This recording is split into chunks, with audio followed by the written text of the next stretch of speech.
Dungarpur Lok Sabha seat Bharat आदिवासी party ने फहराया जीत का परचम। लोकसभा चुनाव 2024 में इस बार कांग्रेस और भारत आदिवासी पार्टी का गठबंधन था। एनडीए गठबंधन की ओर से बीजेपी के महेंद्रजीत सिंह मालविया, जो पूर्व में कांग्रेस के विधायक थे और इस्तीफा देकर इस बार लोकसभा चुनाव में भाजपा के प्रत्याशी थे।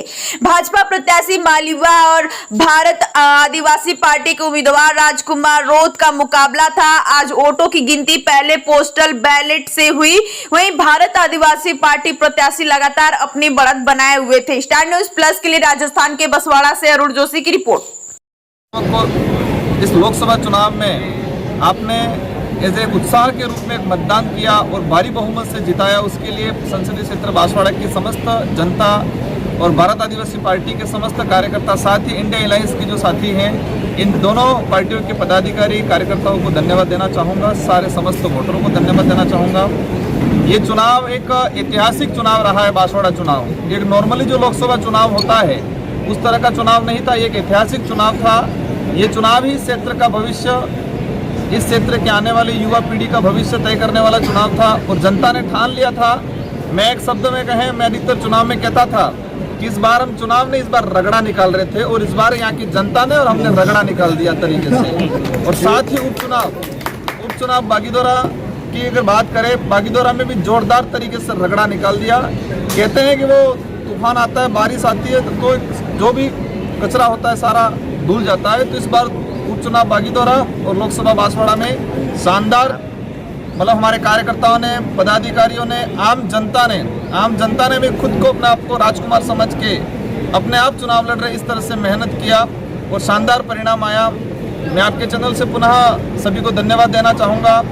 और बांसवाड़ा के अंदर जिस तरह से भाजपा ने प्लानिंग की थी, हमारे मोदी जी की सभा हुई थी, सीएम साहब के कई कार्यक्रम हुए थे, प्रशासनिक अधिकारियों पे, कर्मचारियों के प्रेशर था और जिस तरह से यहाँ कहते हैं कि मतलब ये धन बल और बाहुबल का उपयोग हुआ था, इन सारे फैक्टर फेल हुए और जनता ने ये एहसास कराया, बांसवाड़ा डूंगरपुर की जनता ने, कि जनता ताकतवर है, नेता कोई ताकतवर नहीं है। तो जनता ने आपको मेरा विजन ये रहेगा, हमने चुनावी घोषणा पत्र के दौरान भी और चुनावी सभाओं में भी हमने कहा था कि हमारे कई विजन हैं, लेकिन मुख्य रूप से 3-4 ऐसे विजन हैं।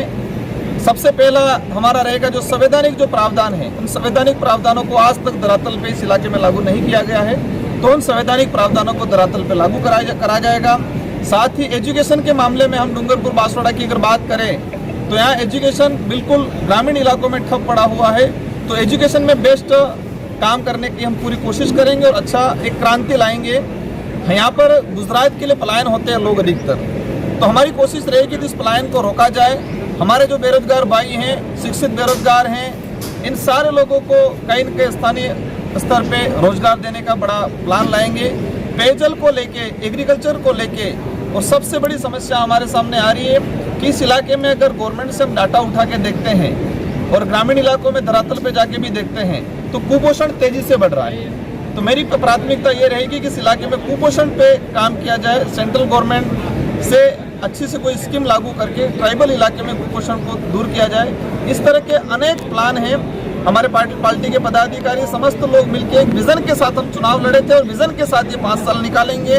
केंद्र में सत्ता कोई भी बने, यहाँ पर बांसवाड़ा डूंगरपुर की जनता ने जिस भरोसा जताया है, इन भरोसे पे हम खरा उतरेंगे और अवश्य जनता की भावना के अनुरूप 5 साल निकलेंगे और शानदार काम। क्या यदि केंद्र सरकार आपसे मांगती है, समर्थन मांगती है, क्या करेंगे आप?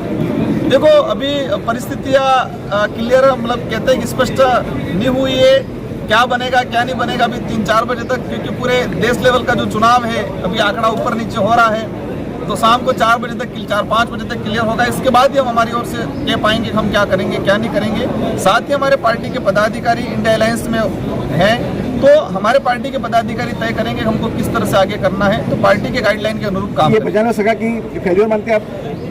बिल्कुल। यहाँ पर राजस्थान के अंदर हम देखे जाएं, बांसवाड़ा अकेले की बात नहीं करें, जिस तरह से पर्ची सरकार बनी थी राजस्थान के अंदर, और राजस्थान में भाजपा की सरकार होने के बावजूद भी राजस्थान में आज वर्तमान में स्थिति है कि भाजपा 12 से 13 सीटों पे सिमट रही है और इंडिया गठबंधन की लगभग 12 से 13 सीटें आ रही है।